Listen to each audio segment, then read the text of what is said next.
পিকটা লইলাম বুঝছেন ভাই, এবার আমি মানুষের বুঝাইতে পারবো, এই ছবি দেখামু। আপনি জামগো লগে চলেন, আপনি জাম করে ভাই বেড়াদার, এইটা এখন মানুষ বুঝবই, এর লিগাই মনে করেন যে ছবিটা লইলাম। দেহি তোর ফোনটা দেহি। আমার ফোন, এই যে মোবাইল, এই যে দেখেন বাটন।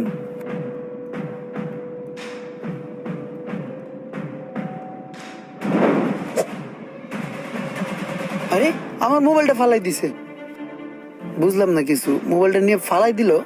তুই আমার ভাই ব্রাদার, এই সমস্ত বাটন ফোন চালালে আমার মান সম্মান থাকে? এই লো 15 প্রো ম্যাক্স, আজকে থেকে এটা চলাবি তুই। বেটা ভাই ব্রাদার কি মরে গেছি? তোর যখন যা লাগবে তুই আমাকে বলবি। আরে বাহ, বাটন মোবাইল ফালাই দিয়া 15 প্রো ম্যাক্স দিয়া দিল। কত বড় মন মানসিকতা রে, আইফোনটা দিয়ে দিল।